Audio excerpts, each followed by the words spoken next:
And Al-Mufaddal ibn Umar asks him about this. And the believer says to him, I command the trees, and I command the wind, and I command the earth, and they all obey me.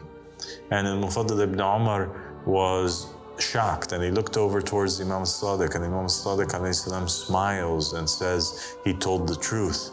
And then the believer says, and there also obeys me that which is greater than that. And Mufaddal ibn Umar says, what obeys you? And he said, the heavens and the hell, they both also obey me and work by my command. And he said to him, and you know what else obeys me more than that? Mufaddal ibn Umar said, what? He said, Allah subhanahu wa ta'ala, the Lord of the worlds, obeys me.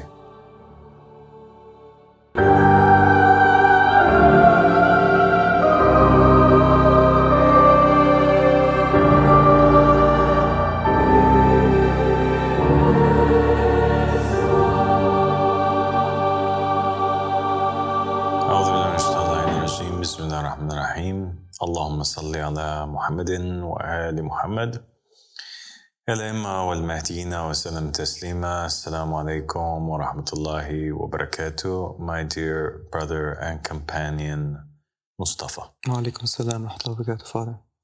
Thank you for having me on the show. Thank you for joining me. Thank you, Father. God bless you. So today we're going to talk about a very important topic, and that topic has to do with our duties as believers.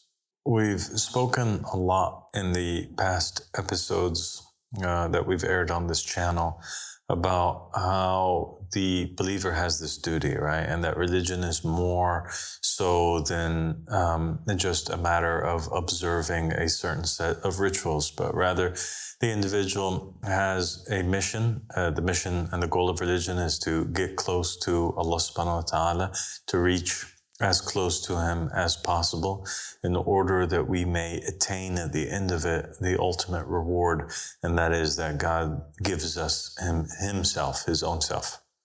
And we spoke about how there are these varying degrees, and many people have asked and have sent in questions through email or have commented through the channel, asking, okay, well, how is it that I elevate at the end of the day? I mean, I understand the technicalities of it. I understand the overarching theory and I'm convinced by it. But how do I practically now, take steps in order that I may elevate? And it reminded me of a section in one of the chapters of Al-Haft al-Sharif, in which Al-Mufaddal ibn Umar was having this conversation with Imam Al-Sadiq alayhi salam. And Imam Al-Sadiq alayhi salam explained to Al-Mufaddal ibn Umar that the very least of all of the degrees is that a person be a believer who submits, who observes the prayers and observes giving charity and observes making pilgrimage and fulfilling those 5 pillars of Islam, right? So observing the rituals that are in religion is it's the very basic degree, the very first degree. It's at the shell of religion. It's the exterior of it. It's the beginning of the road. So what are the steps then that one must take in order to shift or move from one degree to another? And that's when we start getting into the harder, more difficult tasks and commandments that one must observe. And one of those is observing the rights of the believers towards one another, right? The observation of the rights of the believers, upholding, right, the right of your fellow brother or sister. And when we get into this particular topic, the narrations concerning this are extremely vast, and they're extremely scary, and it's extremely dangerous because the Prophet Muhammad ﷺ had basically stated that anybody who cuts their relationship with their brother or their sister cuts their relationship with the Imam of their time. Yes. And whoever cuts the relationship with the Imam of their time has cut the relationship with Allah subhanahu wa ta'ala, and therefore they are out of religion. And so there's this inherent connection between the believer and his fellow believer, and between the believer and the Imam. If you could imagine it, for example, as being like a set of Christmas lights that you have to connect one to the other, right? And if you take one set out of the line, that reaches all the way into the source of the electricity, the power is cut off for all of those that go after, or all those remaining pieces of the Christmas lights that proceed after that piece in which you disconnected. And so it's very important, in order that the electricity go forward, or the light go forth from the Imam and touch you, it also has to touch your believing brother. There has to be justice and equity, equality between those believing brothers and sisters, in order that they maintain the wilayah. So then the question becomes, okay, well then what are the rights of the believing brother or sister? How can I maintain this justice and equity? And that's a question that a lot of people have asked in the past. And there are some narrations in which you had, for example, an individual that would go up to the fifth Imam, Muhammad al-Baqir alayhi salam, and in other similar narrations, he would go up to Imam Ja'far al-Sadiq alayhi salam, and he would ask the Imam to tell him the rights of the believer. And the Imam would refuse to tell him initially the rights of the believer, and would tell him, like, look, I don't want to tell you. If I tell you, then it will become incumbent upon you, obligatory upon you. It's too heavy for you. You're not able to handle it. And eventually, after much insistence, the believer persists in his wanting to know what the rights are, and in his asking of the Imam. And the Imam would whisper in his ear the rights, or one of the rights, of the believer towards his fellow believer. And the narration stated that it was at that very instance that the hair of the believer went from being black to white. He went from being young to very old. His eyes, sunk in the back of his skull. He was terrified. His face went pale, and he went forth like a madman, running in the fields, saying, by Allah, until this very moment, we have been shortcomers in the rights of our brothers, and being terrified of going to hellfire, and being terrified of the heaviness and the weight of what it is that the Imam alayhi salam had said to him. You have other narrations that basically equate directly the rights of the believing brother with Allah subhanahu wa ta'ala, or with the believing brother and the believing sister with Allah subhanahu wa ta'ala. For example, there's this narration where a person who is dead now and is being judged by Allah subhanahu wa ta'ala in the hereafter, he's standing in front of God, and God is upset with him, and he's not allowed to cross over and escape from the torment and the punishment of the uncertainty of the hereafter. And he is being judged, and God, during the judgment, asks him, why didn't you feed me? And then the servant becomes terrified, and he says, how can I feed you when you're the Lord of the worlds, and you're God, and you have no need for food? And then Allah subhanahu wa ta'ala proceeds to tell him, no, you didn't feed me while I was hungry. And then he reminds him of an instance where there was a believing brother of his that was hungry, or expressed that he was hungry, or that the believing brother did not call as he was eating his own warm meal in his own house. He didn't call to check on and see or ensure that he had something to eat. And then Allah subhanahu wa ta'ala proceeds to ask him, why didn't you give me water when I was thirsty? And then the believer will say, God, how could I give you water when you're the Lord of the worlds and you're not in need of water? Highly elevated are you above the act of drinking. And then Allah subhanahu wa ta'ala would tell him, no, there was this time where I was thirsty. You had this brother of yours who was extremely thirsty, and you had all these drinks and you didn't offer him a drink, etc. And the tradition continues, and he asks him, why didn't you clothe me? And then he makes a reference to a believer who didn't have any clothing and he needed to be clothed. He says to him, why didn't you visit me when I was sick? And he proceeds to remind him of another believing brother that he had that was sick and that he wasn't visited by the believer.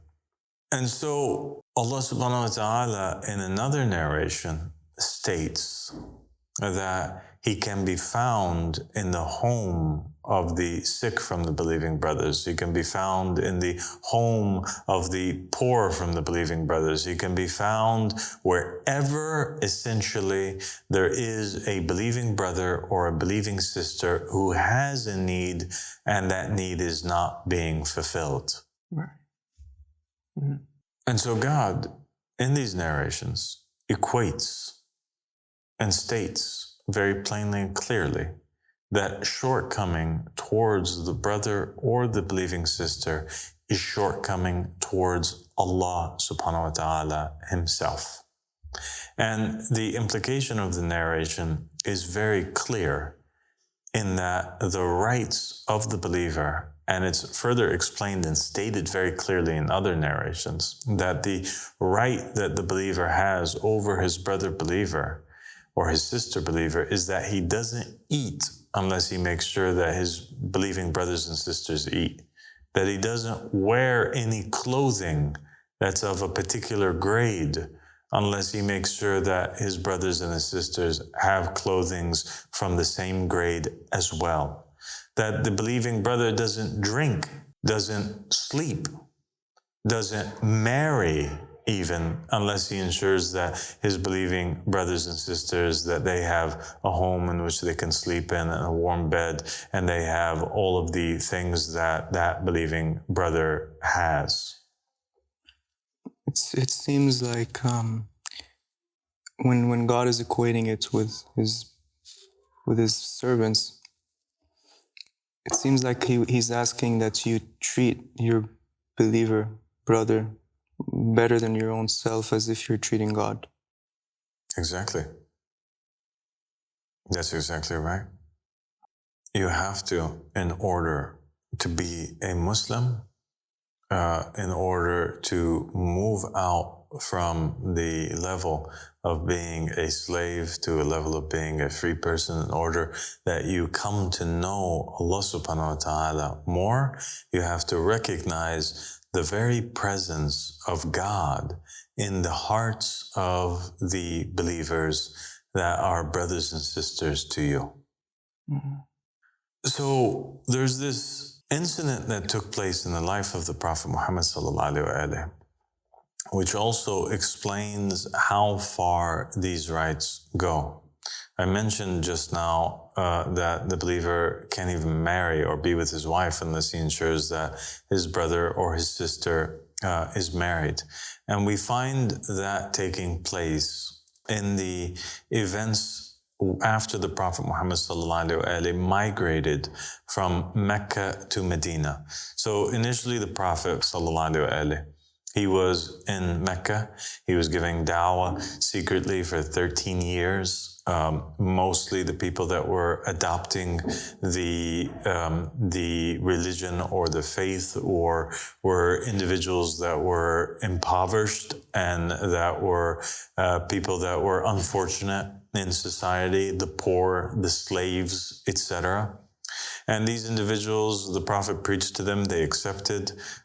He preached to them equality, he preached to them freedom from slavery, and they all accepted his da'wah and his call and his religion. eventually, after the Meccans and the Quraysh start to assassinate and kill the followers of the faith, and that great oppression against the early members of the religion of Islam takes place, the Prophet decides that he's going to gather his followers and he's going to migrate from Mecca to Yathrib, right, which becomes renamed Medina, or the city of the Prophet, right? And when he reaches over there with his companions and he immigrates to Medina, he's greeted by a lot of believers over there that are much more wealthy than the believers that migrated with him.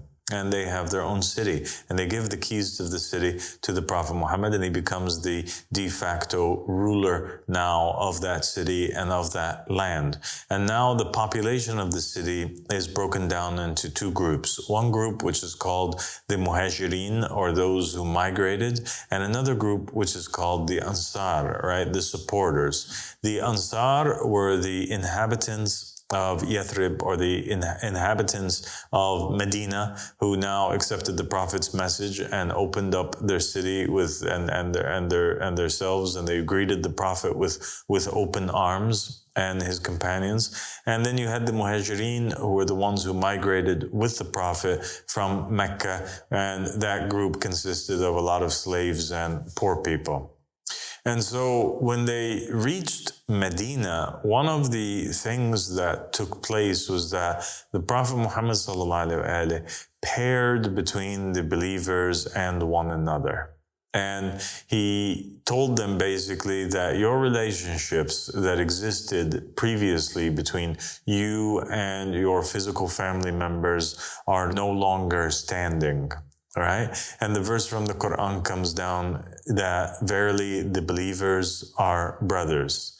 Yes. And the Prophet Muhammad establishes a sort of soul family, right? And he pairs the believers together, and he makes the believing brother inherit from his brother when his brother passes away.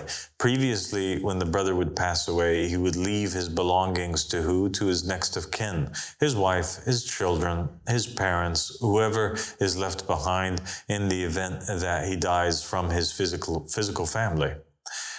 The Prophet ﷺ made the one who inherits now from the believer be the fellow believer, displaying the rights of a believer to another believer, right? And so that just goes to show now that what we owe are people that are members of our same faith, right, is more than what we owe our physical family.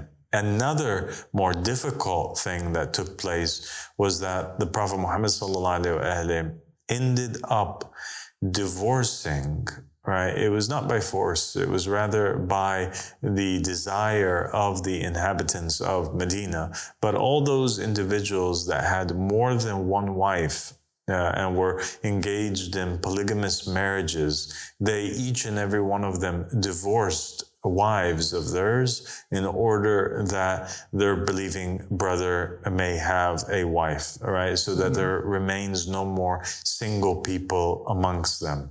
And so you might have, for example, a slave, a former slave who is now free, but with the Prophet Muhammad, but all of his life he's been a slave and he has no belongings. He has no status in society, no reputation. He's just a slave. He's uneducated. And nobody might have desired to marry him except for another slave, which maybe there weren't any female slaves at the time. And so what happened is that in order to fulfill the rights of the believing brothers towards one another, in order to have a society that was one that was prosperous and that there was no ranks and statuses and classes between them, the Prophet Muhammad ﷺ married the people to one another. And the individual who was rich, who had 2, 3, 4, 5 wives, he would divorce all of them with the exception of one, and he would grant those as wives to the other believers that didn't have any wives. And that's a fascinating thing. In the apparent, it's beautiful. In the apparent, one might think that's an easy thing to do. But if an individual puts himself, contemplates, thinks about it for a moment, and wonders over if he himself would be able to do such a thing. Imagine you had a wife or two or three that were in addition to your wife, but you loved all of them and you shared many years with them, and you felt towards the second or the third wife almost the same as you did towards the first wife, or the same. Would you be able to divorce one of them after a long-lasting marriage, right? And grant her to a total stranger that perhaps you don't even know, that you're meeting for the first time, somebody who used to be a slave of another class? It's a heavy thing, I think, to do, to let go of someone that you've known for a long time like that. But it will be for the sake of the Imam. It is. And it's something that's necessary if we are to establish a divine just state. And the narrations were also clear that in the divine just state, the dealings of the brothers and the sisters with one another is going to be different than they are today. In the divine just state, nobody is in need at all. In the divine just state that the prophets and the messengers were working towards, the narrations state that people will go forward and they'll look for a poor person, and there's no poor person to give their charity to. People will go out in the streets, and the rarest thing, right, that they will look for but not find is an individual who is in need. So they will wish in those days to have the opportunities that the people had during these days, where there would be somebody in need, in order that they may fulfill their rights and that they may get the deeds of granting charity or helping somebody else out. And in one of the chapters of Al-Sharif, the punishment or the dangers of not fulfilling these rights are so immense and so great that in a particular chapter that dealt with it was explaining the reason behind slavery. Imam Al-Sadiq alayhi salam was asked by Al-Mufaddal ibn Umar, what is the meaning for this phenomenon that I see every now and then amongst the believers? Imam Al-Sadiq says, what phenomenon did you see? And Al-Mufaddal ibn Umar says that, what is the reasoning behind this idea that sometimes we will find a believer that will own another believer as a slave for him? All right. Well, what happened between these two believers? What is it that caused one believer to be a slave of another believer? And sometimes it's tolerated in society. And Imam Al-Sadiq alayhi salam said that there's a reason behind this that goes back to the incarnations, the previous incarnations that existed before. Because the whole book Al-Sharif is basically talking about the different types of incarnations that an individual can incarnate into, and the reasoning, the inner, the esoteric reasonings behind why things are the way that they are. And so Imam Al-Sadiq alayhi salam says that the believer who is now a slave used to be, in a previous life, the brother of the believer who owns him now. But in that incarnation, the slave today used to be a wealthy believer. And his brother, right, who owns him today, used to be poor. And he used to always wish in his heart that he could attain some goodness, some charity, that he may receive some help by his fellow brother. But that brother always short came with him and didn't fulfill his rights, and didn't feed him, and didn't clothe him, and didn't grant him goodness, but rather, on the contrary, he used to use him and make him tired. That believer, he would always tell him, hey, why don't you go do this for me? Why don't you do that for me? But he would never share with him his wealth.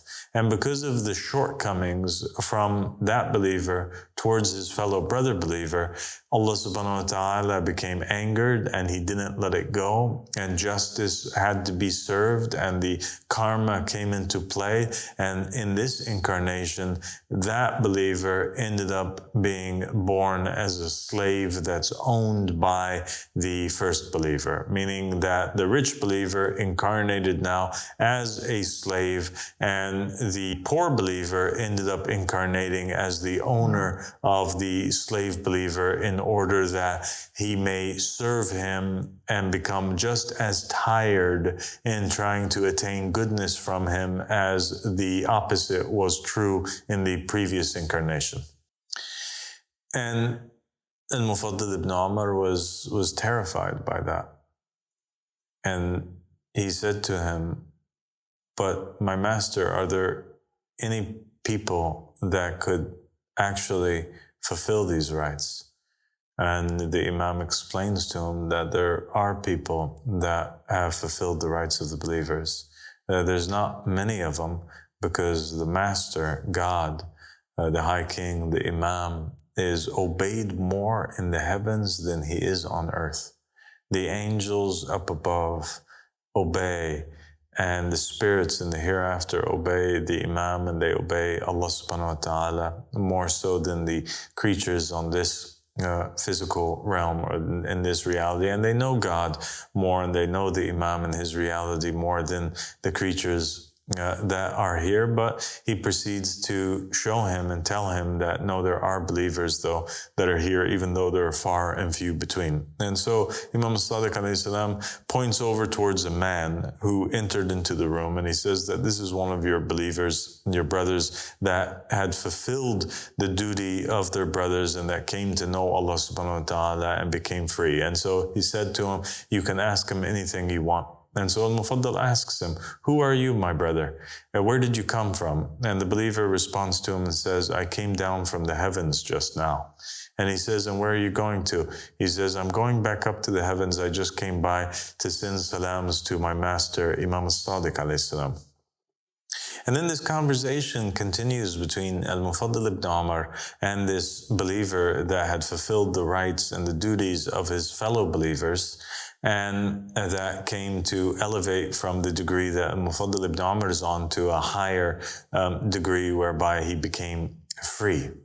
And the summary of it is basically that this individual, by fulfilling the rights of the believers, he recognized Allah subhanahu wa ta'ala and came to know him more, and he elevated in degree more. He drew himself closer to Allah subhanahu wa ta'ala, and through his acts of obedience to God in fulfilling the rights of the believers, he reached a level whereby he had immense power.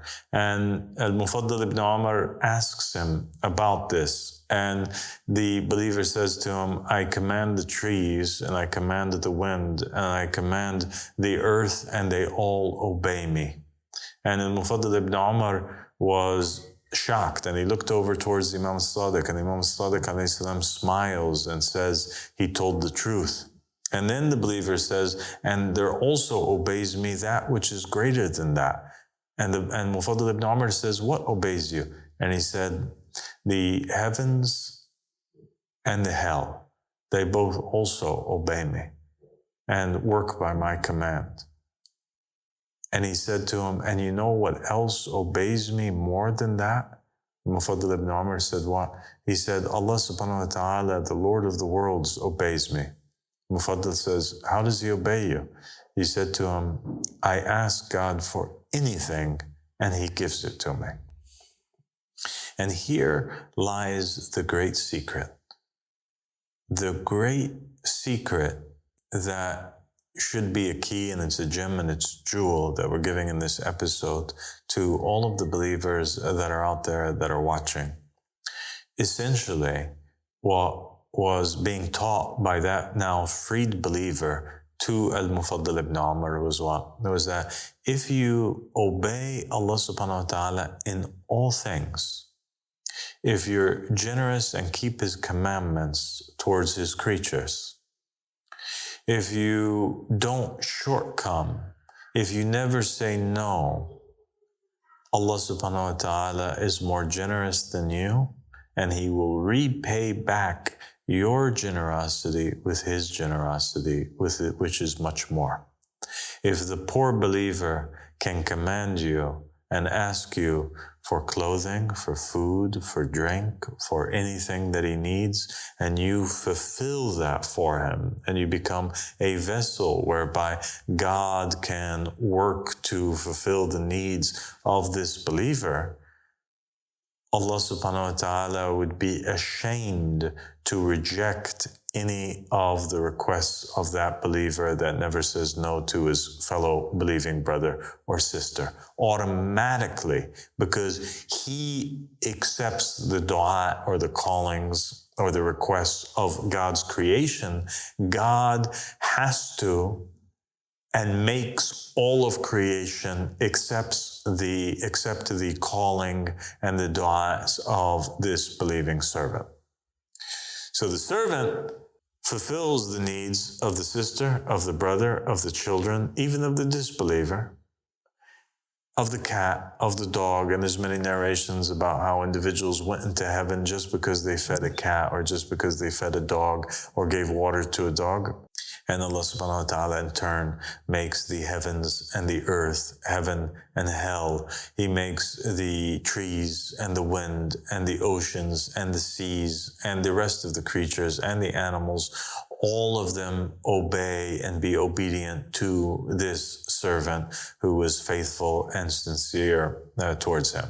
And so it's something which is mandatory in order that you elevate.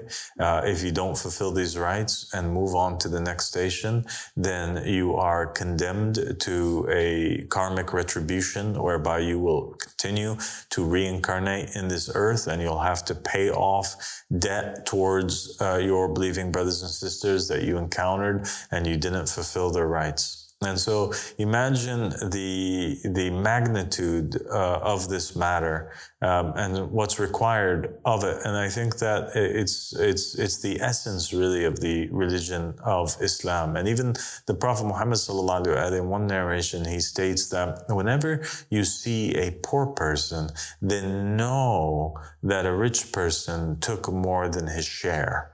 Right? So he blames in this narration, in these words, he puts the blame of poor people on the rich people. If you have a believing brother who is not having or meeting the needs of what he needs in life, the reason for that is because he has believing brothers and sisters who are rich, who are not fulfilling these rights towards him. And so the blame belongs to them, and there must come the day where they will reincarnate in the opposite conditions in order that the karmic retribution may be paid off.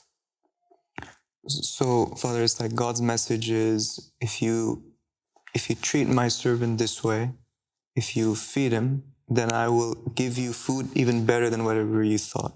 If you provide for him clothing, then I will provide you more clothing. This is like at the basic, till it reaches a point that he actually obeys you in whatever that you need.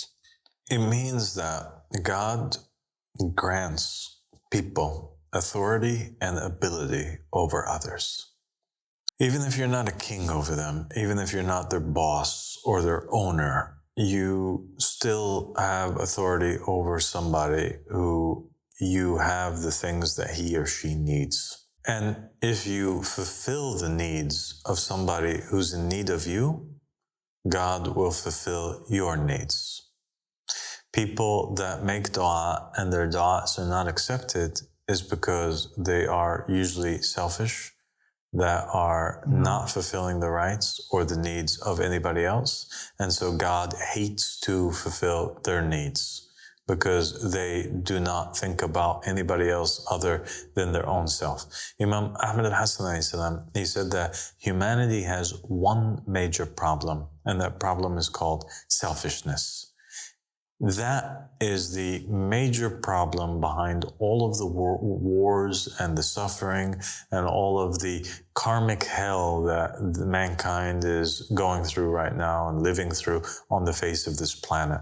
If we manage to overcome selfishness and to share the resources which we are blessed with and have. If we find happiness in the happiness of our brothers and our sisters or our fellow mankind, then we will be a happy species, and we will move with the planet and shift it into a place that is much better than this reality that we're living on today. And that's a big part of our mission that we have. I explained this to the believers today in this episode so that they have the key to get their du'as accepted, so that they know how to move to the next phase, the next stage, the next level, the next degree, so that they know that if they have a fellow believing brother or sister that is chained by the chains of poverty, chained by the chains of being in need, that they have the ability to cut those chains and to free them. And in exchange, God will free them from their chains of shortcoming that they have around themselves. And they also can be free to not be in need of food or water, and to rise to the heavens and come down to the earth as they please, and to not be bound by the bindings of slavery and the rituals that are used to keep the shortcomers of the believers in check, meaning the prayers and the fasting and the charity and these apparent acts of religion. And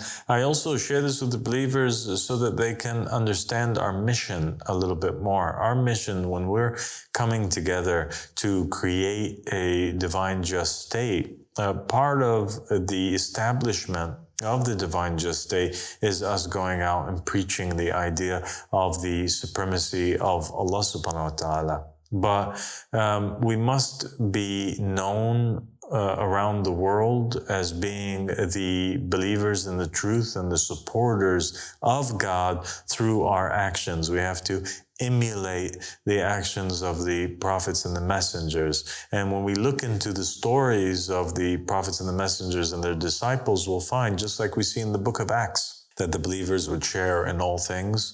They would even sell their homes in order that they may distribute the wealth equally amongst one another, and in order that they may fulfill the needs of their believing brothers and sisters. And because they did so, the book of Acts said that they were never in need, and that God always sustained them, and that their community grew. And eventually they're the ones that overtook the Roman Empire, and they became the official religion of the state. And so the same thing is what we're trying to establish, and establishing it is not possible just simply by placing stickers on cars or informing people of the truth or making videos on YouTube or preaching to individuals, but there has to be action that accompanies it. And the action that would accompany it that's appropriate, right, to work towards establishing a divine just state is that the believers treat one another as their own selves. They would actually fulfill the rights of one another as if they're fulfilling the right of God, because God resides in the hearts and in the minds of those different believers, right? And that they also come together and they share in their wealth, and they fulfill the rights of the Imam, which is even greater of a right than the rights of themselves towards one another, because it is the Imam's duty and his job to ensure that all of the believers are taken care of and that their duties are fulfilled. And so when we talk about establishing a divine just state, we're talking about an idea, a state that's led by an individual who is appointed by Allah subhanahu wa ta'ala, but we're also talking about a people that care about one another, that each and every one of them is an Ali ibn Abi Talib, whom emulate him, especially in his saying when he said, and if poverty was a man, I would have assassinated him. Yes. All right. So the mission of Imam Ali ibn Abi Talib alayhi salam was to assassinate poverty, to assassinate the existence of need amongst mankind. The enemy of the Imams and of God is need, the need of a creature.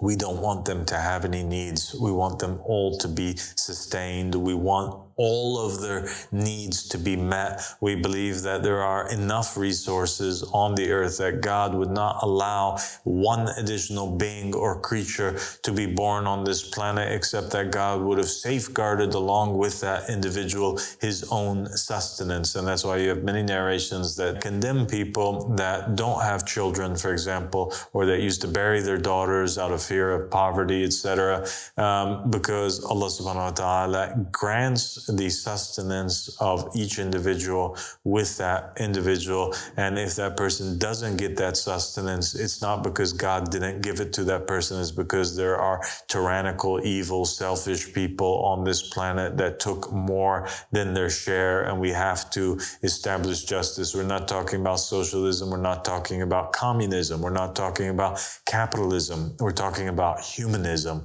We're talking about an individual from his own self being unable to sleep at night as a believer unless his fellow believing brother or sister sleeps. As a human being, having a heart, considering himself to be a part of one body, mankind seeing themselves as an organism that's larger than just the one, as seeing themselves in the same way that the bees see their beehive, right? No bee or ant sees himself as just this one single ant or bee that's flying around.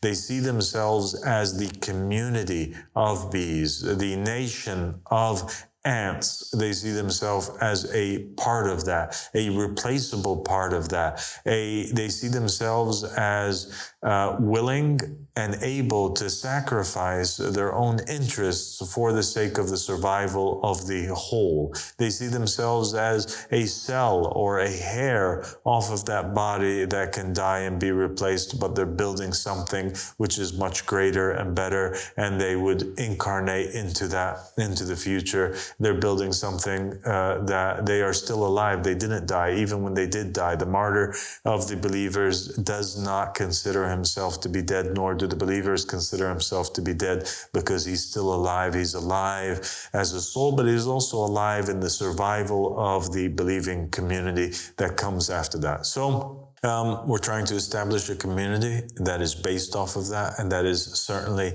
how it is that we live. Equality not achieved through the distribution of the same item to every single individual, but based on us just being one great human family that fulfills each other's needs without asking, and ensuring that each and every one of us has what it is that he needs. It's a big mission, Al-Sadiq, to have the whole world reach that point right now. Well, to change the world, one must change his own self, right? And so when people talk about like changing the world and they feel like it's a very great task, it's not a great task. Inside of us, there are many universes, right? And Imam Ali alayhi salam, in one famous hadith, he says, you consider yourself to be a small germ, but in you is bent or folded the entire universe. And so we have the universe inside of ourselves. Change starts within, all right? We will never see a divine just state until we change the condition amongst our own selves. Allah subhanahu wa ta'ala does not change what is with a nation until they change what is with their own selves, and we have the ability to do that. If each and every person would go forward in full faith, be committed to this call, and they would help establish this state and not fear anything except for Allah subhanahu wa ta'ala, and have faith and certitude that if they fulfill their duties towards their believing brothers and sisters and towards their imam and towards their religion and towards their God, that God will take care of them and fulfill all of their needs and their rights, we would be living in a divine just state already.